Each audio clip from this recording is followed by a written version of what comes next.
Now we've saved the best for last, and so I'll start off with our three speakers. Our first speaker is Afamia Kador, and she is a researcher in the Department of Population and International Health at the Harvard School of Public Health. Her talk today will be on differentials and determinants of fertility in Lebanon.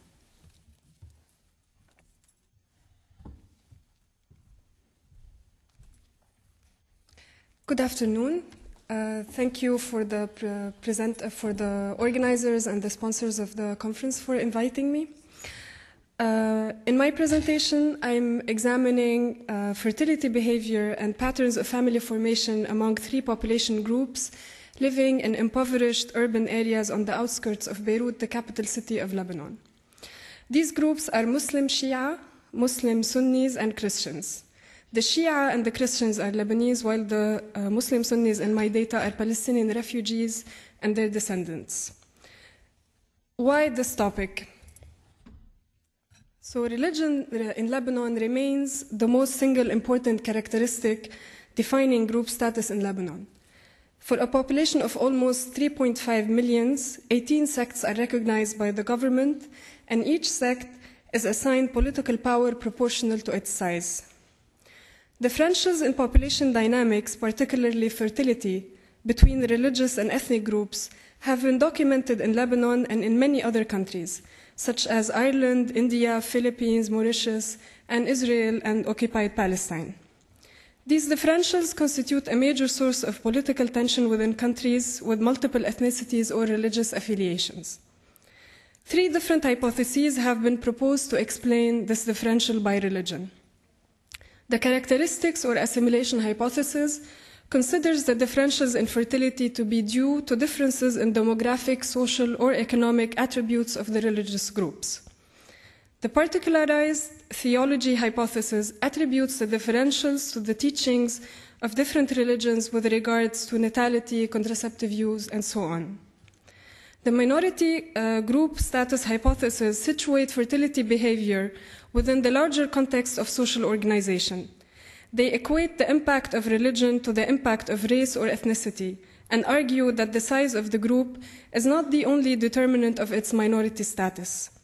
Entry into the establishment is the main factor to drop the minority label. Shami in 1981 proposed an interaction hypothesis, which argues that religion has an impact on fertility among population groups who are in the middle socioeconomic strata, and this is for Lebanon. People living in a traditional life in rural areas will have a high fertility irrespective of their religious affiliation. Similarly, people living in urban, modernized areas will achieve low fertility levels. Thus, religious affiliation will affect fertility levels among people in transition from traditional to modernized life. So the source of data for my presentation is the pregnancy history of ever married women aged 15 to 59 from the reproductive health component of the urban health study, which is a study conducted in 2002-2003 in three impoverished neighborhoods on the outskirts of Beirut by the Center for Research on Population and Health at the American University of Beirut.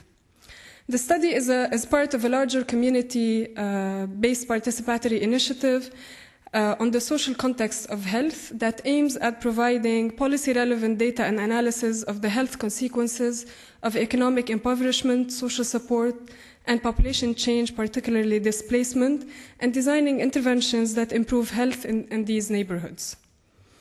The selected neighborhoods, and these are the selected neighborhoods versus AUB, Hayy Silum, Nab'a, and Burj al-Barajni are located within the urban poverty belt surrounding Beirut. They are densely populated and characterized by prevailing poverty conditions, rural-urban mobility, war-displaced populations, and lack of basic infrastructure. They differ with regard to their historical growth, social composition and networks, social structures and organizing, political structures, and power dynamics. Hayy Silum, I will just give you a brief description of each of these communities. Hayy Silum is located at the fringes of the southern suburbs of Beirut and is inhabited mainly by Shia Muslims. The area, which was originally an olive grove, emerged around the employment opportunities generated mainly by Beirut International Airport. It underwent heavy construction during the Lebanese Civil War between 1975 and 1990, particularly throughout the period of Israel's invasion of South Lebanon in 1982, with no regard to urban planning, as families from southern Lebanon and the Bekaa Valley came to find safety, shelter, and work.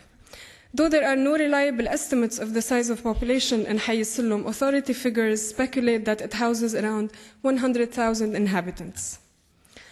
Nab'a, our second community, is a densely populated area located in the eastern suburb of Beirut. It covers an area of 3 square kilometers with an estimated population size of 13,000 people. As part of the urbanization process, displacement into Nab'a started before the Civil War, as rural Shia and Christian migrants sought employment in and around the city. Most of the buildings were built illegally during the Civil War, and infrastructure and social services are substandard. For the purposes of, there are also other population groups. They are foreign workers living in Nab'a, but for the purposes of the urban health study, only Lebanese residents were interviewed. And it's important to note that in Nab'a there are Christians and Muslims living together. Burj al-Barajni refugee camp is located about 6 kilometers south of central Beirut, the capital city. It was established in 1949, and the Lebanese government still considers the camp as temporary and hence does not permit physical improvements or expansion despite the population increase. The camp area is around 1.6 square kilometers, and it accommodates an estimated 13,500 Palestinian refugees, in addition to a small number of immigrant workers also from outside Lebanon. The socioeconomic conditions in the camp are generally poor, with a high population density, inadequate basic infrastructure, and cramped living conditions. The neighborhood is characterized by densely packed concrete buildings that suffer from dampness, no ventilation, and lack of sunlight. They rely to a large extent on the United Nations Relief and Work Agency for education, health, and social services. So the sample was chosen using a stratified random sample design with probability proportional to the size of the 3 neighborhoods after mapping each one of them. Data collection was conducted in two phases, using face-to-face interviews by field workers recruited mainly from the neighborhoods.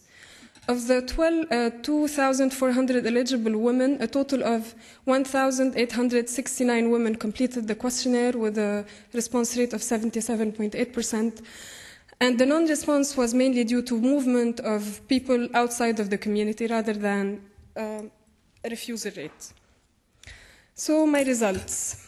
Based on the sociodemographics, we noticed that Christians are older than Muslim and Palestinians in our sample. They are less likely to have no education, but Palestinian women are more likely to have a university education than their Muslim and Christian counterparts. And it's interesting to see Palestinians on both ends of the education.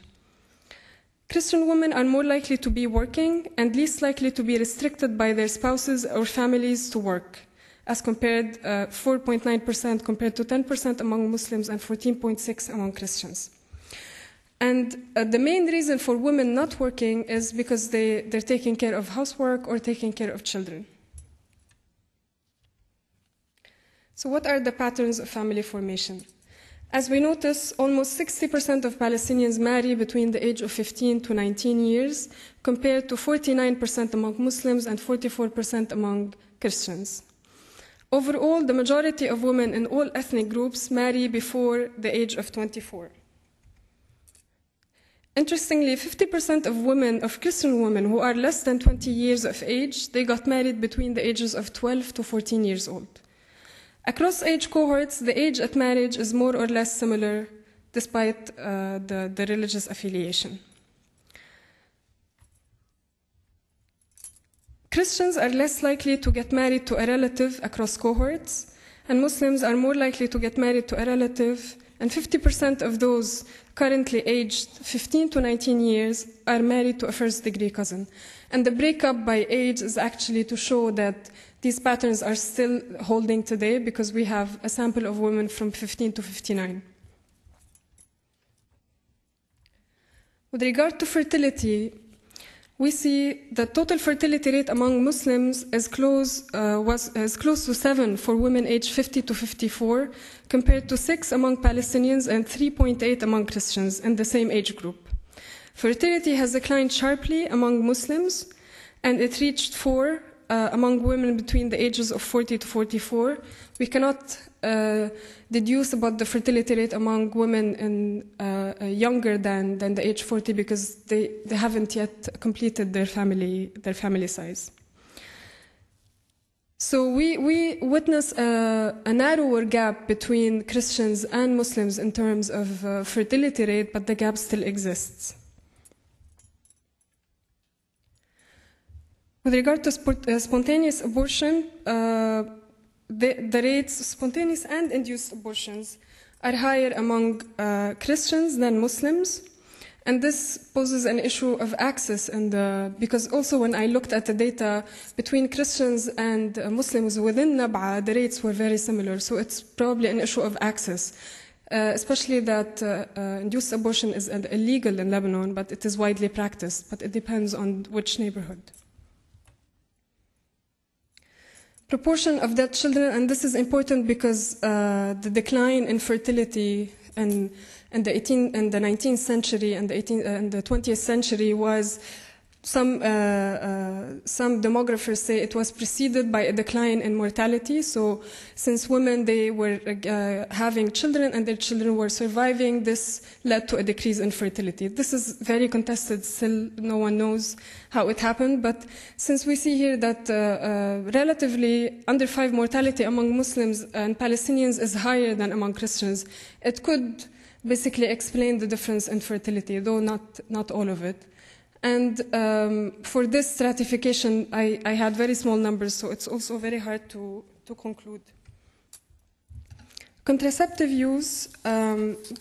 Christians are more likely to be using a contraceptive method than Muslims and Palestinians, but Palestinians tend to use more modern contraceptive methods. 29% use oral contraceptives and 37% use IUDs. While Christians are more likely to use withdrawal as a contraceptive method, compared to 37% among Muslims and 18% among Palestinians. And interestingly, 21% of Christian women continue to use withdrawal even after the age of 50 years. Finally, the majority of women do not want more children if they already have 6 to 9 children, which is very expected. More than half of childless Palestinian women desire 3 or more children, compared to 23% Christians and 0% Muslims. But 30% of childless Christians want no children, while 2/3 of Muslims, they want only 1 child. However, among women who already have 1 to 2 children, only 37% of Muslim women do not desire more children. This is only to say that what women report as their desired family size is not always what they achieve at the end, the number of children. So as a conclusion, the expected differentials in fertility and patterns of family formation by ethnic identity are observed. And I did analysis by Muslims in Nab'a and Hayy Silom because they live in different communities, just to see if they were different, and actually they are very similar. And similar patterns to those identified by Zurek in 1979 and Shami in 1981, just to say that the same patterns exist over time, that even after 2 decades after the war, reconstruction, the same patterns are still observed. And we need to understand the mechanisms through which religion influences fertility decisions. However, it's very difficult to derive conclusions based on the descriptive analysis that I have just shared with you. I had in some instances, I had a very small sample size because of my stratified analysis, and this is a very select population. I cannot generalize to all Lebanon. Thank you very much.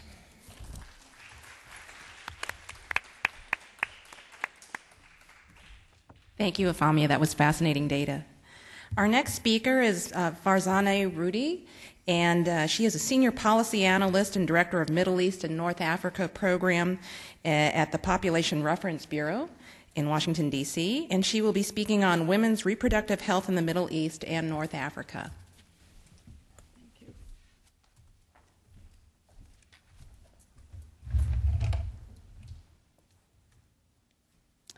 Thank you. It's really an honor to be here among you.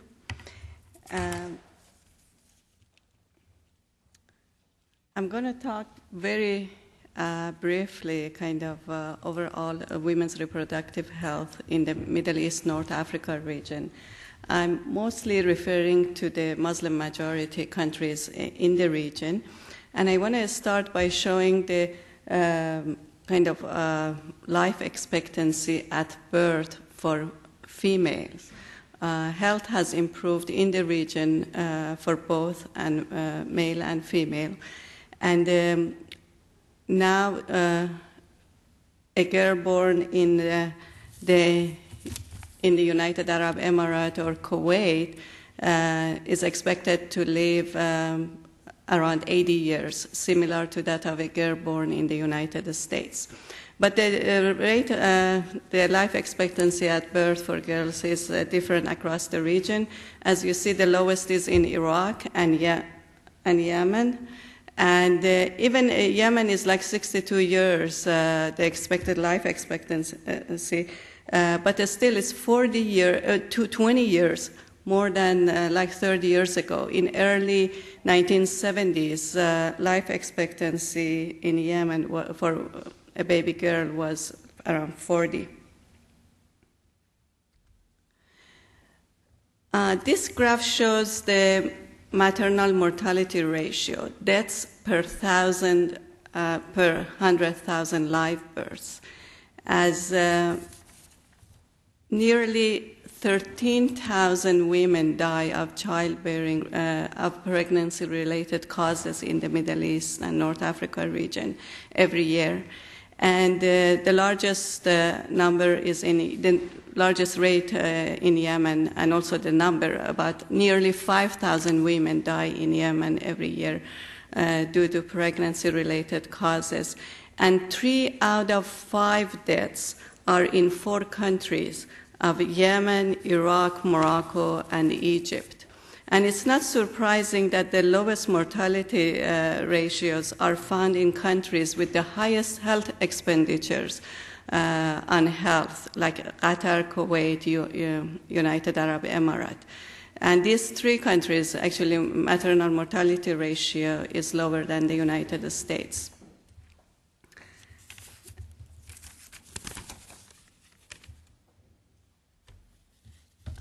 Maternal deaths are strongly associated with the absence of good medical care before, during, and after delivery. More than half of all maternal deaths worldwide occur within 24 hours of delivery. So it makes it so the most effective way to prevent maternal death is to have deliveries attended by a skilled personnel who can recognize and treat or refer any complications that arise. And again, like in United Arab Emirates, Bahrain, Kuwait, Qatar, and also now here in Jordan, nearly all births are attended by a skilled personnel. But in Yemen, only 27%, and Morocco, 63%. And in countries where not all births are attended by a skilled personnel, the challenge is to close the gap between rural and urban areas. Like in Morocco, only 43% of births are attended by a skilled health personnel compared to 87% of women in urban areas. And for Egypt, it's about 20% gap. Fertility has declined in some countries significantly. In early 1970s, almost all countries in the region, on average, women were giving birth to 5 or more children. And that only one country that on the left side in early 70s, that it's less than 5 children. It's Lebanon. The average was 4.9, which is very close to 5 children on average. But around 2005, there were 10 countries where on average women have less than 3 births during their lifetime, and 8 countries, 3 to 5 births, and only 1 country which on average women give birth to more than 5 children, and that's Yemen. And now these are the countries showing the same. These are in alphabetical order. I put them in alphabetical order, not the fertility rate, the order of the level of fertility. And this drop in fertility has in large part, in some countries, a major impact was delayed in marriage. And as you see in these graphs, there has been drastic decline in early marriage, and like in United Arab Emirates, since early 70s, in early 70s, more than half of women 15 to 19 years old were married, and that has dropped to just 8%. And this is a kind of across the region, but the rate of decline varies. And another reason is not all women get married. Actually, like in Lebanon, which is 21%, almost 1 in 5 women, they end up never getting married. And it has become a social issue and sometimes political issue for seeing unmarried women as a kind of significant number. And the other reason is increasing use of contraception, use of family planning. And as you see in this graph, Iran has the highest rate of contraceptive use among married women, comparable to United States, Germany, and France. I'm not showing Germany and France here, but they have similar rate of contraceptive use among married women. And the countries that's shown here, they are generally have a strong family planning program and provide family planning services to women and to their citizens. And the lowest rate of contraceptive use is in Yemen, which is only 23% of married women practice family planning.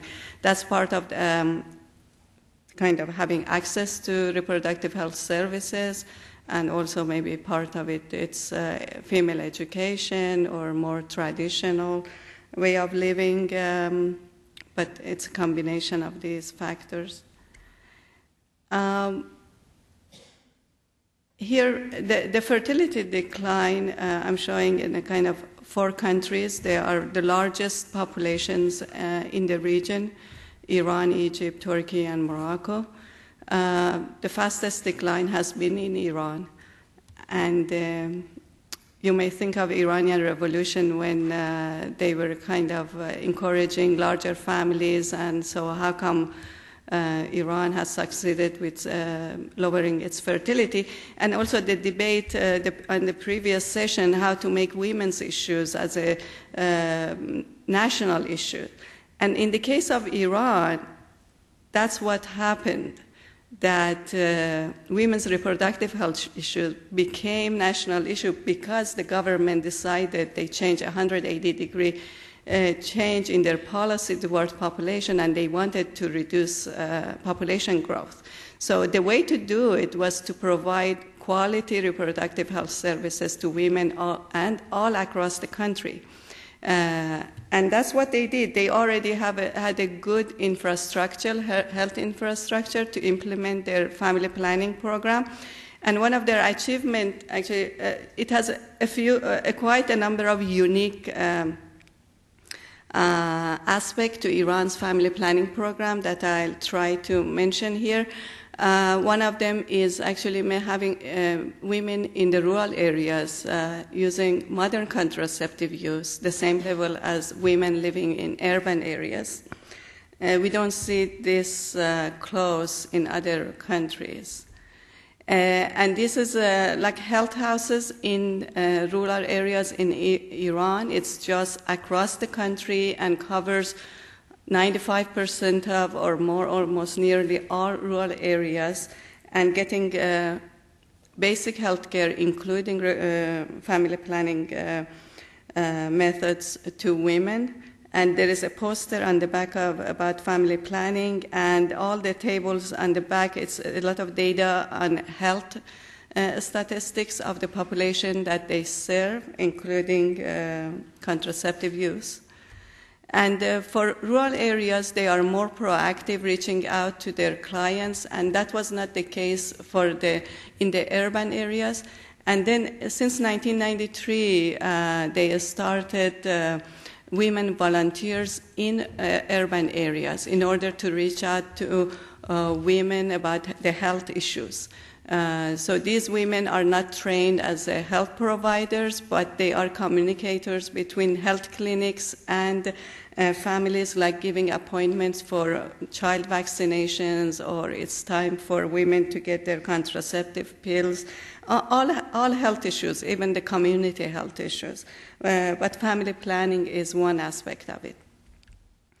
And Iran also is kind of unique that I live in Maryland, and it's required, in order for me to get a driver's license, it's required to get classes on alcohol use.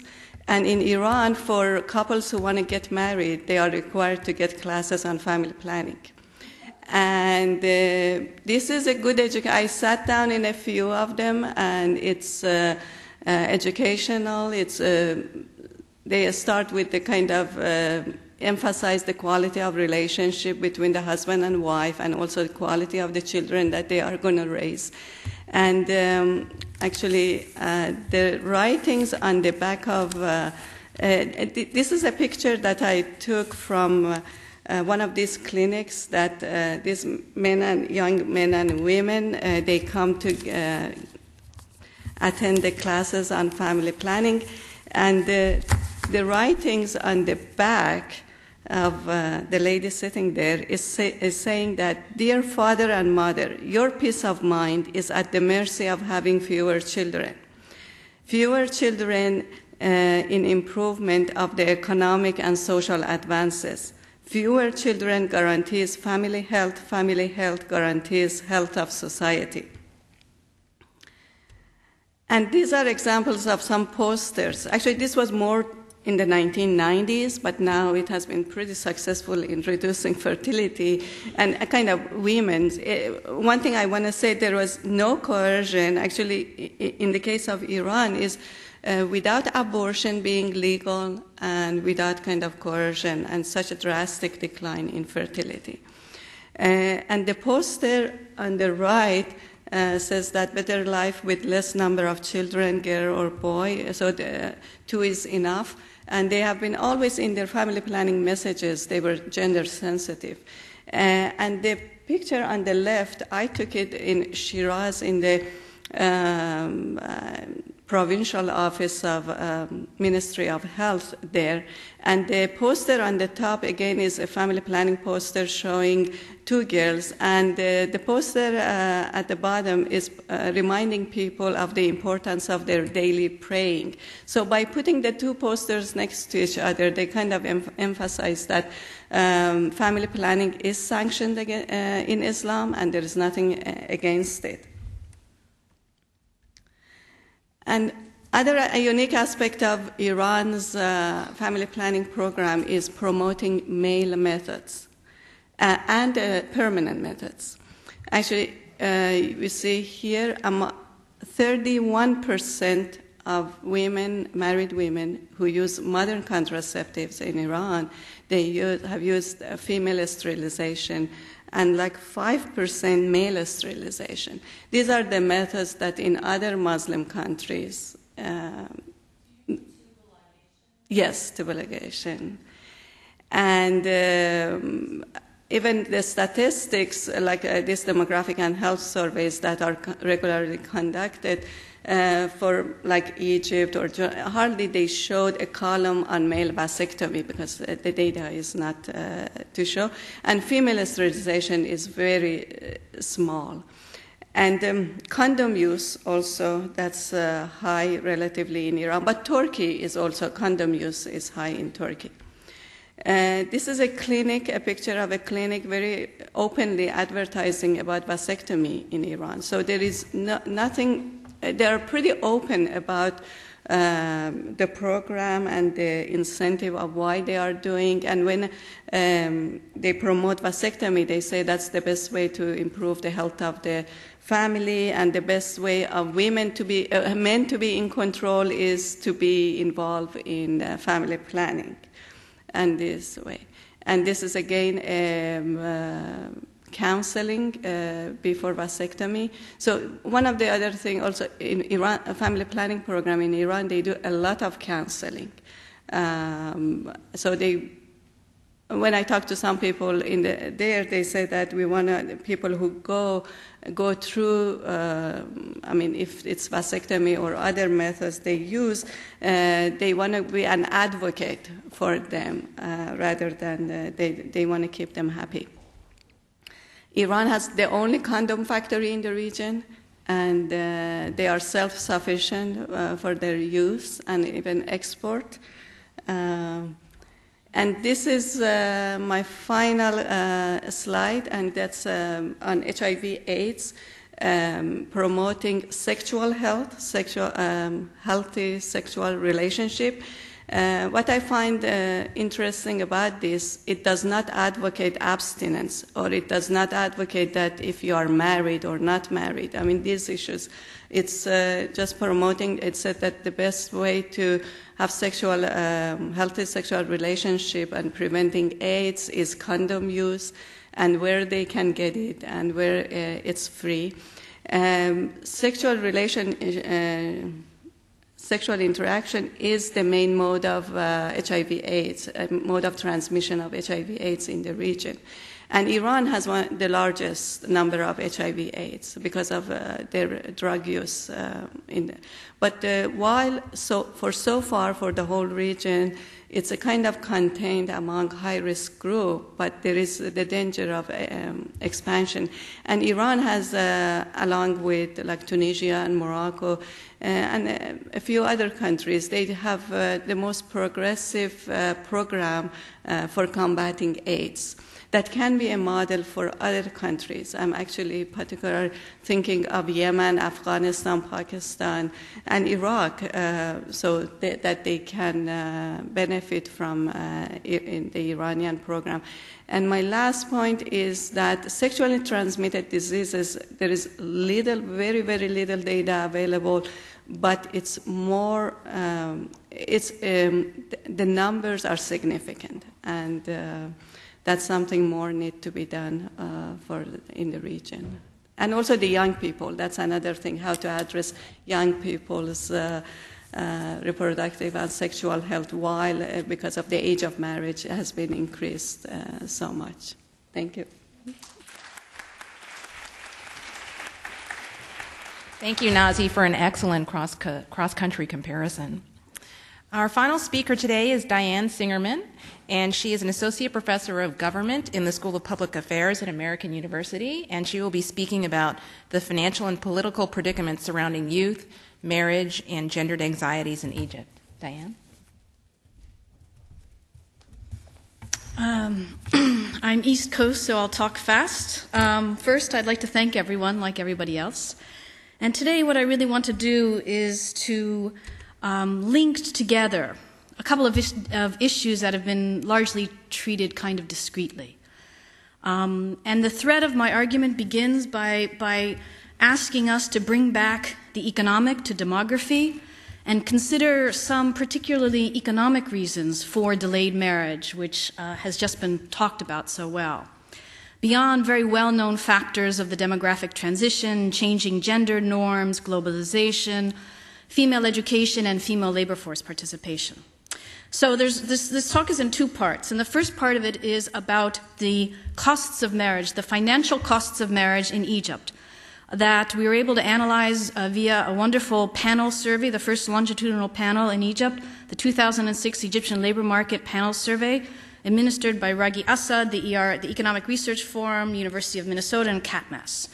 And this is a 37,000 individual, 8,000 household survey, largely about employment issues, but we added a very, very, very small marriage module to this work.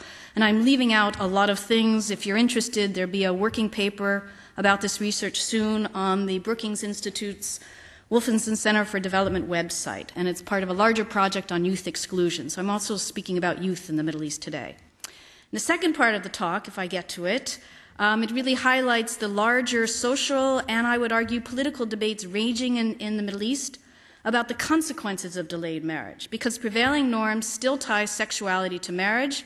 When young people engage in new forms of dating and mating before they marry, they fail to meet the expectations of their parents and other authority figures.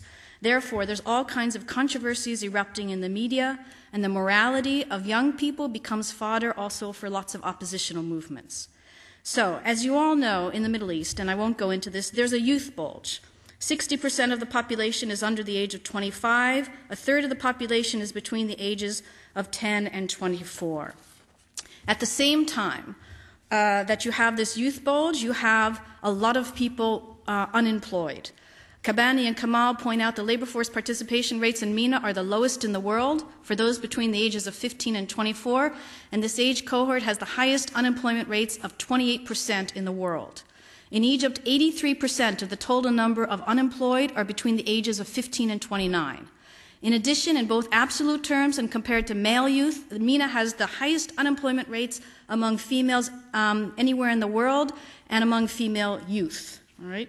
So to reiterate, the cohort of young people is uniquely large and uniquely unemployed, particularly among the educated. Now, to that sort of bad situation, what I want to do is to add another set of pressures, which is about that makes things even worse, and that's what I would call the marriage imperative. Again, as you all probably know, marriage in the Middle East is the route to adulthood. Furthermore, it's the only socially accepted way to engage in sexual activities. And while we have some evidence, of course it's very difficult, that sexual norms are changing, it's very safe to say that sexual activity outside of marriage is very controversial, unlike in many other parts of the world. We also know that women, in particular, bear disproportionate costs for transgressing social norms. And at the same time, increased religiosity and the public presence of Islamist movements has, if anything, increased social conservatism even among young people. So there's a great discrepancy going on here. Now, within the women's movement, legal circles, and the human rights movement, reforming personal status law, which regulates marriage and divorce, has been paramount throughout the region for obvious reasons, and many of my colleagues here have written eloquently about it. While activists have understandably targeted legal reforms, they haven't really focused very much on the material struggles surrounding marriage, nor the gendered norms and state culture and religious practices which shape the campaign to marry. And of course, we know that power relations within the household shape gender relations. And so talking about the financial arrangements in marriage has a wider influence, which I want to make an argument about today. And at the same time, as Terrell Carver says, gender is not a synonym for women. And thus we try to examine the financial campaign around marriage for both men and women, and it's very important. Again, as you all probably know, when a child is born in the Middle East, parents begin to save for the costs of marriage. Just like in America, parents begin to save and, of course, bankrupt themselves paying for our college educations. The high cost of marriage is a piece of popular knowledge, and so what I'm saying here is very obvious to anyone, a parent, a teenager, throughout the Middle East. Now, unlike early historical periods in the region, men and women are delaying marriage, as we heard about. And furthermore, delayed marriage has been an explicit goal of various efforts to reduce fertility in the region. And it's been associated with improvements in the healthcare, education status, and labor force participation rates of women, since they're no longer marrying early and having children in their teens. But what I want to say is that in a sense, there's this unintended social cost of delayed marriages. And the prolonged adolescence of young people, the normative anxieties around sexuality and morality are really quite present. Young men in the Middle East now have the latest age at marriage anywhere in the world, 31, except for China. And the cingulate mean age of marriage for women is about 23. But the struggle to accumulate the costs of marriage is what I'm going to talk about today, and it implicates all kinds of other economic issues, whether it's gaining an education, finding a job, and young men in particular are under tremendous financial pressures when they're very young to save for the marriage costs, as are their families. Thus, young men migrate, they work several jobs, et cetera, et cetera. And young women do the same thing, but young women are far less in the labor force. So national data on the costs of marriage are only beginning to be collected, despite what we know that this is very common. And in a sense, this project is based on a lot of ethnographic work, but unless you aggregate data, a lot of people, a lot of different disciplines will completely ignore what you're talking about. So, to reiterate, people are marrying later and later, and marriage is expensive. In our survey, a quarter of every married men marry between the ages of 30 and 40, and only about a third marry before the age of 25. About 17% of the women marry over the age of 25. Actually, demographers use the term female celibacy to talk about older unmarried women, making all kinds of assumptions about their sexuality. We don't really know about this, all right? So if we break the data further into by region, we find the percentage of urban men who marry after the age of 30 is 33%, a third of the population, compared to 19% for rural men. 35% of rural men marry between 20 and 24. And actually, early marriage age in rural areas places tremendous pressures on families and sons because they're marrying earlier, so they have to come up with the money earlier as well. Economists speak of the phenomenon of wait employment, or the pattern of young people enduring bad temporary employment rather than finding a low-paying job because they want a high-status position only, a permanent position. In a similar vein, I'd like to argue that a quarter of the survey experiences wait adulthood as they negotiate their prolonged adolescence and strive to win adult status through an appropriate socially sanctioned marriage. So why should we care about this? Why should we problematize it? If adulthood equals marriage in the Middle East, exclusion from marriage or delayed marriage compromises full participation in society, and young people are very unhappy often as aged adolescents. Furthermore, ideas about social exclusion are used globally to think about poverty, marginality, and social solidarity, but this has a relational aspect as well. Social exclusion is also about distance or isolation, rejection, humiliation, lack of social support, and denial of participation. So if adulthood equals marriage in the Middle East, exclusion from marriage or delayed marriage compromises full participation. So young people cannot really transition to adulthood, and thus they remain on a lower rung of the social, economic, and cultural ladder far longer than their parents' generation. As you all know, as many of you know, there are 6 basic components to marriage costs in Egypt, and this is what we measured: housing, furniture and appliances, gifts of gold to the bride, the dower, the mahar, celebrations, and the bride's trousseau. People spend years accumulating these costs, and there are very strict norms and conventions about who pays for what, the quality and the quantity of these kinds of things. And this is a new, actually measuring marriage costs, although everybody knows about this. In some ways, it's very similar to survey silences about female labor force participation and female political participation. Economists, many of them from the West, the way we categorize things and measure things, they don't pay any attention to marriage costs, and it's quite silly, actually. Anyway, okay. So let's see what the national marriage costs are. In Egypt, in a small 1999 study that I did with Dr. Barbara Ibrahim, basically the cost of marriage is £20,000, approximately $6,000 in 1999. But let's put this in a larger context. This is 4.5 times GNP per capita, right? Put differently, this was a household expenditure survey. The national cost of marriage was 11 times annual household expenditures per capita, and it was equal to the entire expenditures of every member of the household for 2.5 years.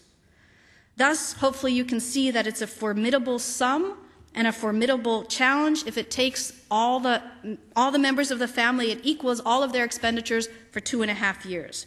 And it has a very large presence in the national economy. As you can see also, the marriage burden was particularly harsh for households, rural households, living below the poverty line, where it was 15 times per capita household expenditures. Now, what does poverty mean? if households living below the poverty line save 10,000 pounds for marriage. Perhaps we have to rethink what poverty means and what people spend their money on.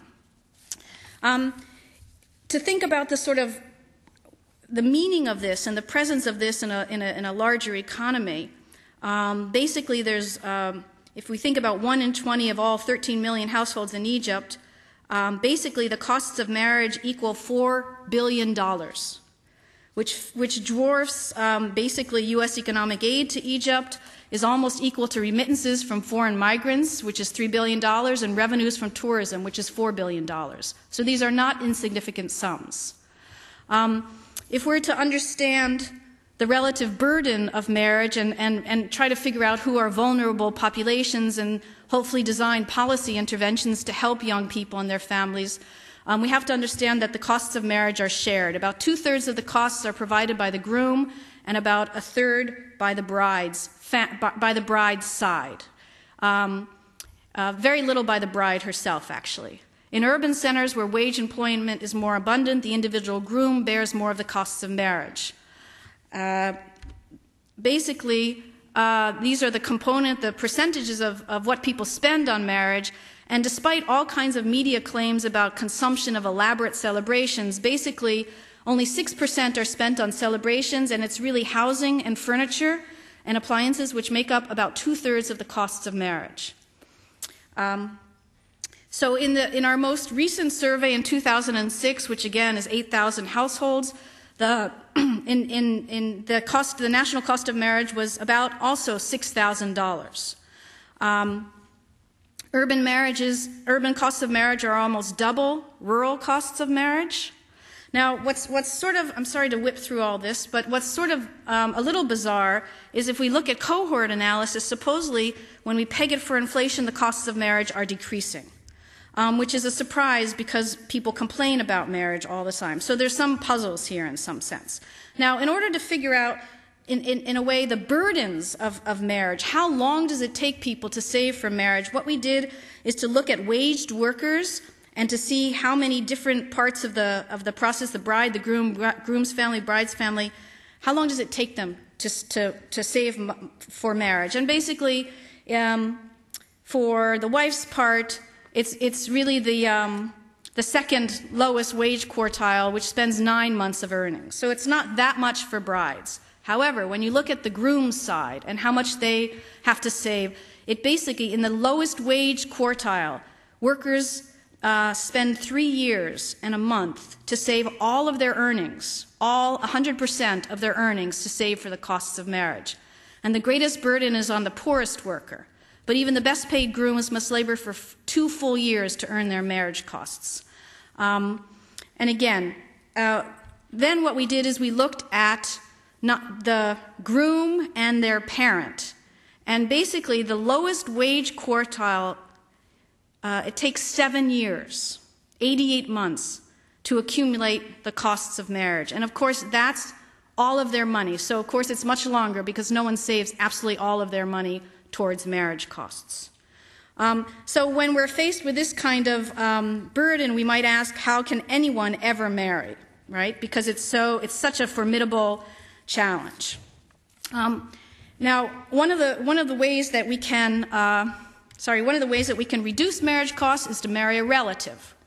And in our sample, 31% of all marriages were consanguineous, and basically there's a discount of 25% to marry a relative. And this is a question about why there is still so much relative marriage, and people don't talk about the economics of it, but it's cheaper to do so. Now, the second part of this talk is about the unintended consequences of this. This is not just about Egypt. In Saudi Arabia, for example, supposedly the marriage costs are about $86,000 for a couple. The Shura Council in Saudi Arabia has met publicly to discuss high dowries, extravagant weddings, and the supposedly 1.5 million Saudi spinsters. And in other parts of the Middle East, we have mass weddings in the UAE subsidized by the government. We have marriage funds in Iran. The first act of legislation was called the Love Fund by President Ahmadinejad. And as earlier today, we had basically marriage substitutes. So we have urfi marriage. We can talk about the way sexuality is changing, but also the financial costs, the financial challenges to marriage, and also the difficulty of attaining parental approval is quite difficult. So we have misyar marriage, we have urfi marriage, we have muta marriage, which is supposedly spreading to Sunni communities in Lebanon, and we have masyaf marriage, marriage during the summer, etc. At the same time, and what I'd like to end with, is that marrying a foreigner is cheaper. We have migration in order to, for marriage costs. But what this does is there are all kinds of pressures on young people because they are basically leading double lives, basically. As they are aged adolescents, they are living in two different worlds. They are living somewhat secret lives because premarital dating is not socially acceptable, and they're caught in a double bind. And they're living, in some sense, as Roxanne Varzi says, completely different realities. And so, in conclusion, I would also say that, in some sense, young people are much more dependent on their parents than they used to be. As they have jobs in the informal sector, as their parents are paying a lot more for their education than they used to, and this kinds of dependency after living at home until the age of 30, in Morocco until the age of 40, it causes all kinds of resentment as well. So we have the youngest cohort, the largest demographic cohort in the history of the MENA, and the question is, what happens if they remain excluded, alienated, economically vulnerable, and perpetual adolescence? It's no longer surprising that they might imagine alternative political orders and invest their efforts in opposing the status quo, which does not offer them much collective voice and does not offer them much avenues of political participation, or asks for their participation in any solutions to this problem. Thank you. Thank you, Diane, for a very thought-provoking economic analysis. What we've decided to do, because we've apologized, we've run over time, is we've informed the panelists that we're going to save any questions for them for the general discussion. And so with that, I'm actually going to move and hand things over to Alora.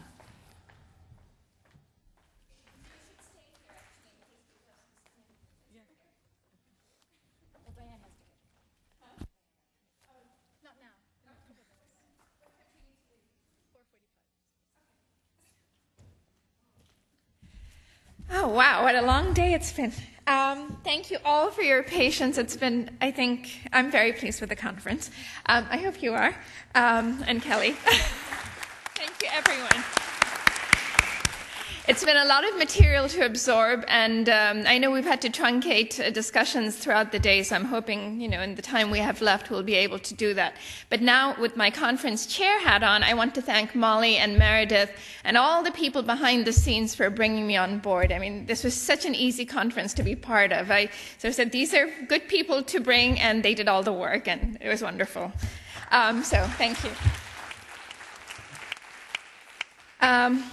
Because we had so many wonderful people come, we were only able to give them 15 minutes and still not cover everything we would have liked to cover. So I know there are gaps in today's discussion, so that's something we can talk about in this open discussion period we have, or themes that you feel have come up over and over again from one panel to the other. As I said earlier, there's a lot of overlap between the panels, so I just thought we could use this time to talk about linkages between the topics, things that weren't covered that you'd like someone to address, and so on. So please, come to the microphones and continue discussion. Yeah, Yashim, please.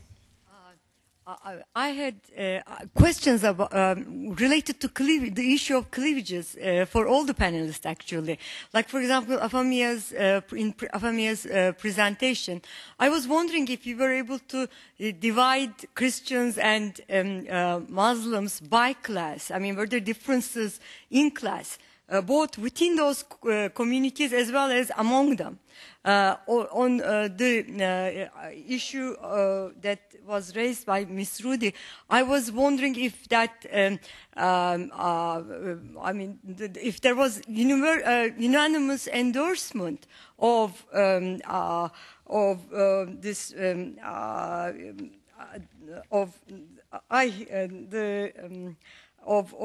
family planning, because were there difference in the minority groups might not have liked this family planning? I'm thinking in terms of Turkey, and I know Kurdish groups were very resistant, understandably, to family planning measures because they felt that it was a measure to contain them.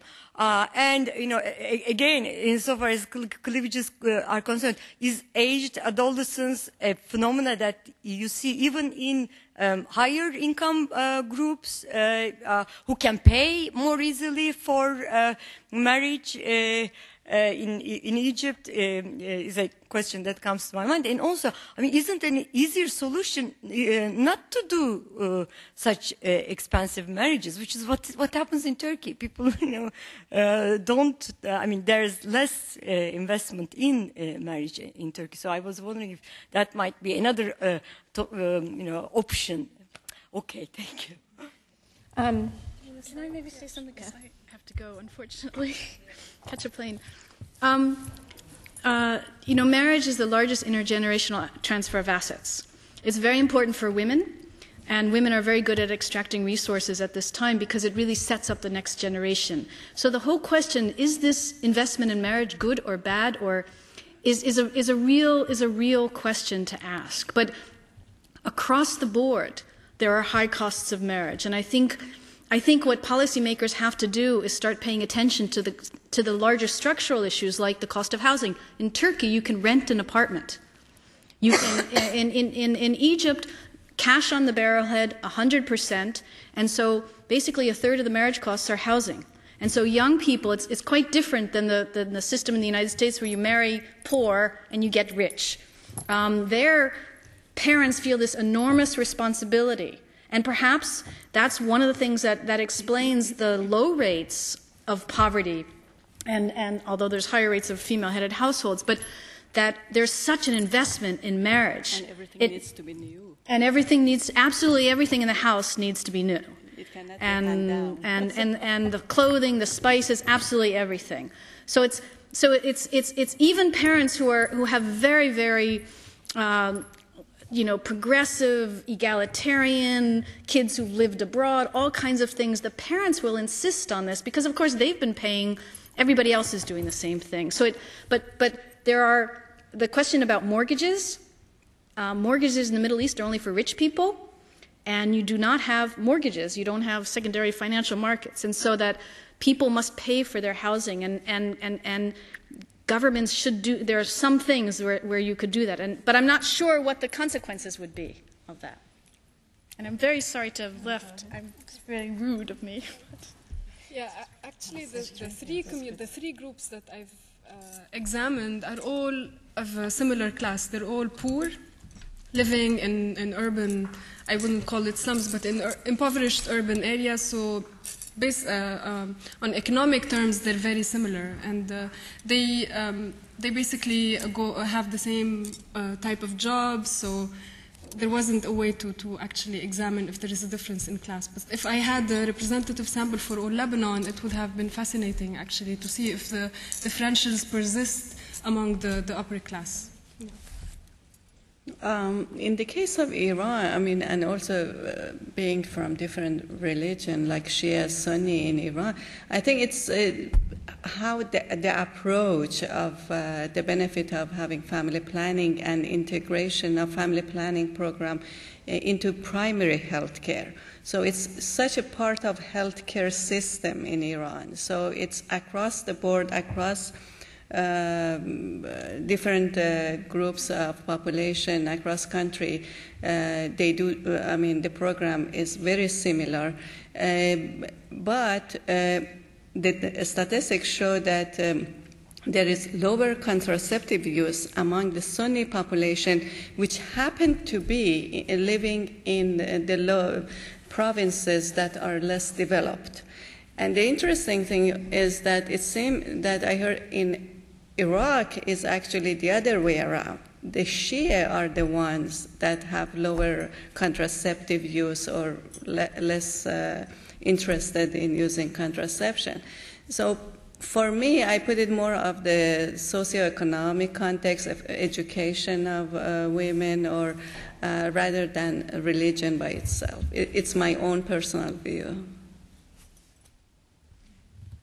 I'll let Eleanor and then Francis. I'll be quick. Actually, my first question was for Diane, and I'm really sorry that she isn't here to respond. But I think it's very interesting to make a comparison between the United States and Egypt in terms of these marriage costs, because what's happening in this country right now is that the average cost of just the wedding party, is $28,000. And young people are now delaying the wedding. It's now an average of 18 months for an engagement, just so that people can save the money for this party. And now there are, I've seen reports that there is this rise in bankruptcies among young married couples because they invested all of their savings in the wedding party. And it's very interesting to speculate here, to hold this up against the Egypt example, because there, at least, when they're waiting all this time, they're putting the money into a concrete investment. Since Diane said only 6% goes into the party, the rest goes into living expenses. So, I mean, perhaps maybe the Egyptians could do with taking one example from the Americans, which is get out the showers, girls. Get all your friends and family to come and give you the stuff. So that's just a comment. Mm-hmm. And I just had one quick question for Faizaneh.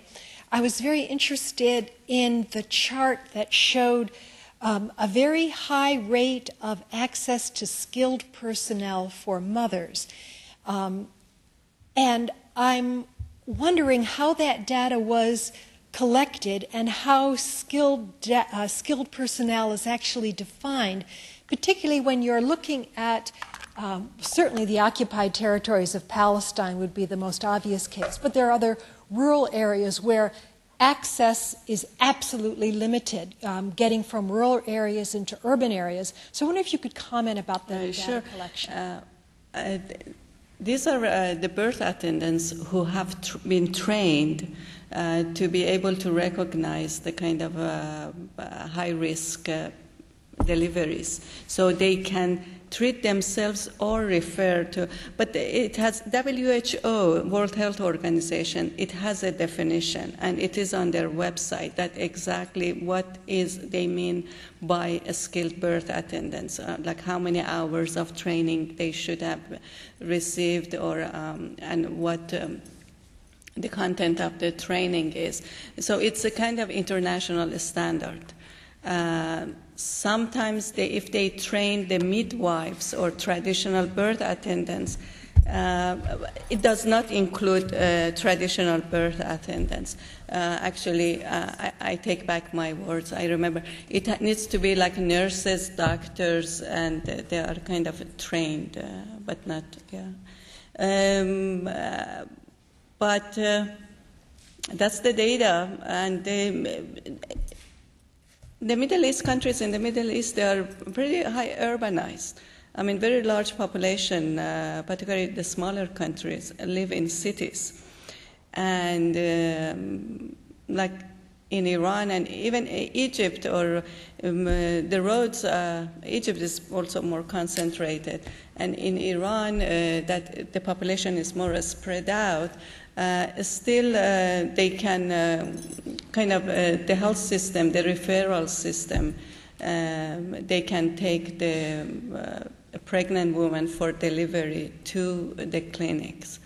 I'm not surprised by the number. I don't overall. What about the Palestine example, where women confront roadblocks just getting out of their village to get to the nearest town? Maybe the birth attendants would get to her. Actually, the medical relief committees are... Yeah, they go. I agree. I heard so many stories of that they haven't been able to get, but it's a small area. I know the barriers for the Palestinian situation, but it's not difficult. Francis? I'm going to start with a question you asked, which is, in the future, if I think a future conference, two gaps that I think could be addressed is one, just war. And I think we should think about it as war in gender, not just war in women. And then related to that, I think that it would be interesting to have a transnational masculinities conference where we're not really just focusing on women and women's rights per se, but actually we look at masculinities a little bit more comparatively, in folding in, Western masculinities. And then I guess just building on some of the questions and comments, I wish Diane were here too. I would say that in Egypt, Yashim, I think, asked about, in Egypt, the way it looks in terms of marriage is that the very poor are compromising on many, many issues related to marriage. So they're not having as much trouble. The very rich are sharing the costs. So it does end up being this sort of lower middle class where there's a crisis. But I would disagree with the economics argument, which I think is relevant to Egypt. But if economics were the only issue, then why would there be such high female singlehood rates, for example, in the Gulf countries, which are relatively wealthier? And why are marriage expenses perceived anyway as being very high? And I would argue that for women and their families, because marriage and divorce law is inequitable, they need to make its costs high. So if we really wanted to think about structural issues, that would be how actually to transform marital and divorce law so that it's more equitable. So it's in women's interests to make marriage relatively expensive and divorce relatively expensive. That's very, very good point. Thank you. Other questions? Shahla? Oh. You fight it out. Well, I just wanted to first say, Alora, this was a fabulous conference, and I do hope that you're able to put the papers together for some kind of a publication, because if you don't, one or two of us have talked about getting the papers together for 2 or 3 issues of JMU's, Journal of Middle Eastern Studies. Okay, we need to talk. Please do that, yeah. I think this has been a terrific conference. But just one idea for a possible future conference. One of the issues that has been discussed a great deal in connection with Europe and North America, but not so much in connection with the Middle East and North Africa, although it is quite relevant, pertains to the issue of immigration and citizenship. And we see that in quite a number of countries, in fact, there are these foreign-born populations, or there are populations that are, in fact, born in particular countries, for example, in Kuwait or some of the Gulf countries, and yet they do not receive citizenship. And then, of course, there is the issue also of labor migration. So I think that the question of immigration and citizenship is pertinent to quite a number of countries in the region. The country of my birth, Iran, we've had a large population of Afghans, for example, and most of them are being asked to go back to Afghanistan. We've seen Palestinians in Lebanon, and one of their grievances is precisely the fact that they've been in these refugee camps for so long without any access to citizenship rights, to integration, and so on. So I think these issues of integration, of immigration, of citizenship rights are as pertinent to our part of the world as, well, to the Middle East and North Africa as they are to Europe and North America. And I think it would be very interesting in policy terms, too, to have a very broad and open and helpful and instructive discussion about these issues. Thanks. Thank you. Shahla? Thank you very much. I mean, this has been really fantastic. And Thank you. I'm sorry that and Diane left and she's holding the fort. We are competing with the seats. But there. no, you're in the most privileged positions because now you have all the time and all the podium to yourself. But I was just thinking about this whole issue of marriage and its economy, which is on the one hand, but marriage and other issues that then are sort of derived from it on the other hand. I mean, just to focus on that, of course, is very important. The question is not addressed to you, Farzana, so don't look worried.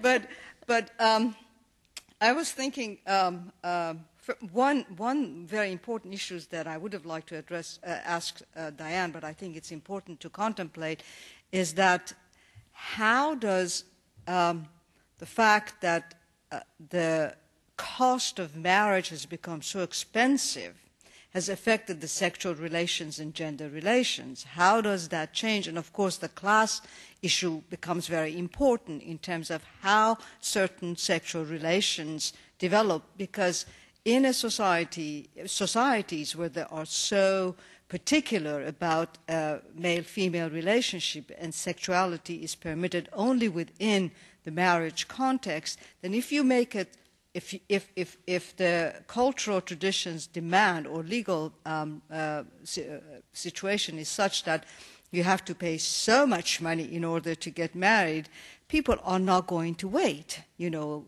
other forms of relationship, sexual unions are bound to develop.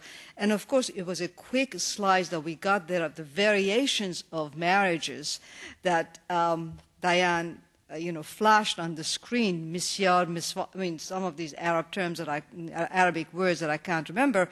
But these are very, very interesting to see how they substitute for particular marriages, and then, they then take off some of the economic burden.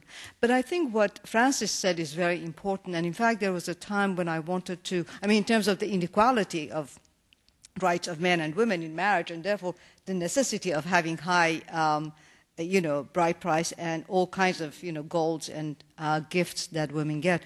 There was a time when I wanted to start, having gotten over some of my own ideas and hang-ups, I was going to start a union called Muslim Women Unite to get your bride price, because that's what you get. And what's interesting to note is that in Iran, and maybe that's where you can just comment on that, they are now trying to change the bride price, which is due, which is a duty of a man to pay the woman whenever she demands, to make it whatever he can pay, from end al-mutalabah to end al-istita'a, which is really a big difference. And many feminists are disagreeing with that, because that's the only security that women get in terms of, their divorce. And lastly, it's interesting to note that, Yashim asked why can they change the laws or the rules and regulations in Egypt? In Pakistan, I remember when I was doing research, in fact, the state tried to force the families to cut down on the ceremonies and on the bride price. It was just only able to enforce it for 1 year, or maybe even less than that. People just didn't go along with that, and they didn't like it because of all these other structural reasons that really has to be taken into account. So just wanted to make a few comments. And thank you. Would you like to respond? No, I just want to add, probably, I heard like in Iran now that there are many men in jail because women, they are requesting that their mahriye, and they can be put in jail now. Even they are married, it doesn't have to come to divorce. So as Francine was saying, that it's a kind of because of imbalance in the laws, that women, that's their way of getting back equal to men. Yeah. I actually have heard of feminists being in favor of getting rid of the mahar altogether because it's connected to sexual access. So in a sense, it's seen as payment for sexual access. So some argue, just as the Moroccan example Donna talked about, making women responsible for contributing to the household is an innovation in a sense, requiring that if they have the money. Similarly, many activists are also pushing in some countries to get rid of the mahar altogether because it's seen as payment for sexual access, which women would argue is not something you can pay for. There's no price for it.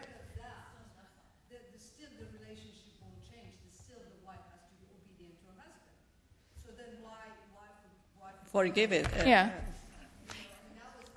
Right. Yeah. Oh. Then you realize that what is your option, what chances do you have, because the marriage is a form of contract. Yeah. And so for that matter, I think, many women are having second thoughts about not demanding the bride price. Is it a super fast question? Because I'm being told to. It's a comment, actually. Okay. And I wasn't planning on doing it, but at the end I was wondering, so what is this conference about? And it's about the status of women in the Middle East. And I'm not an academic. I'm just a woman from the Middle East who happens to be living here. But I kind of cannot but see the fact that we're discussing the issues of women in the Middle East at the Baker's Institute. And it's a policy.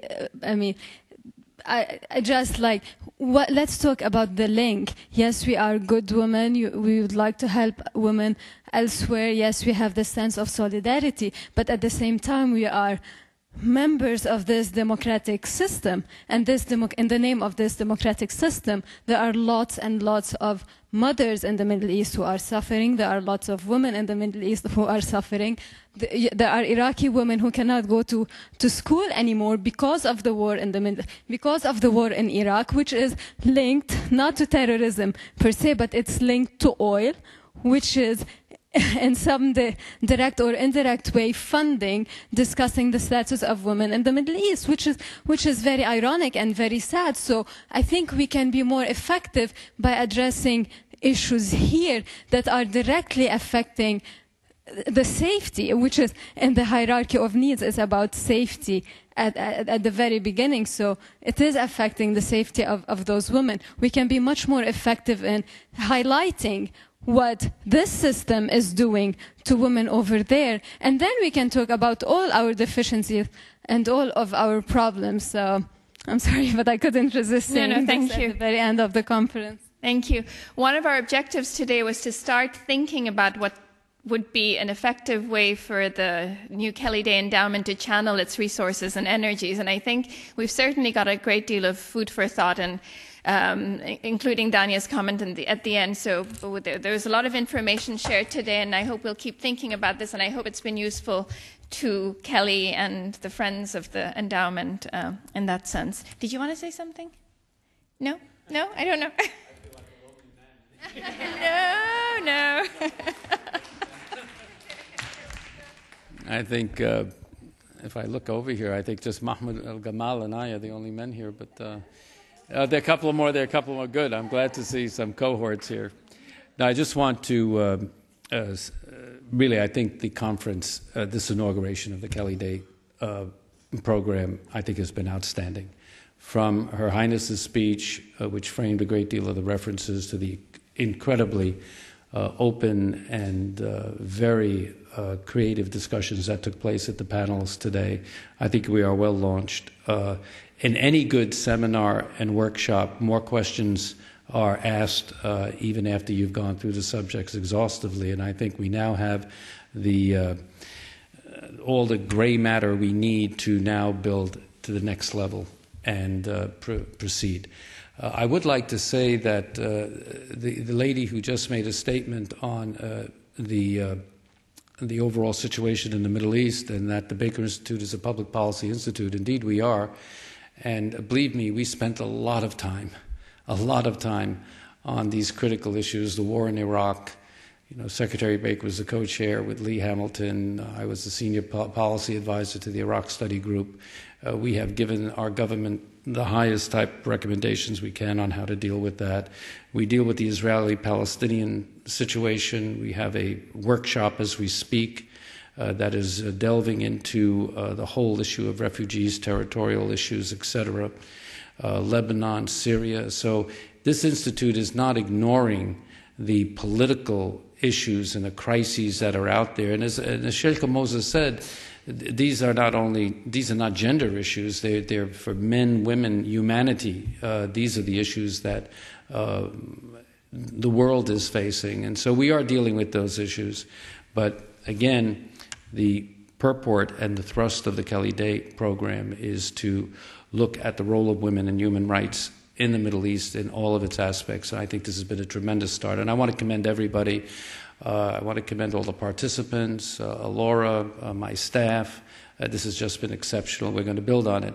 And also, we will produce documentation. What we do at the Baker Institute is that Laura doesn't know this, but she's going to have to put all these papers together. She's going to have to put all the papers together, compile them from our great panelists, for the texts of the speeches, the keynote speeches.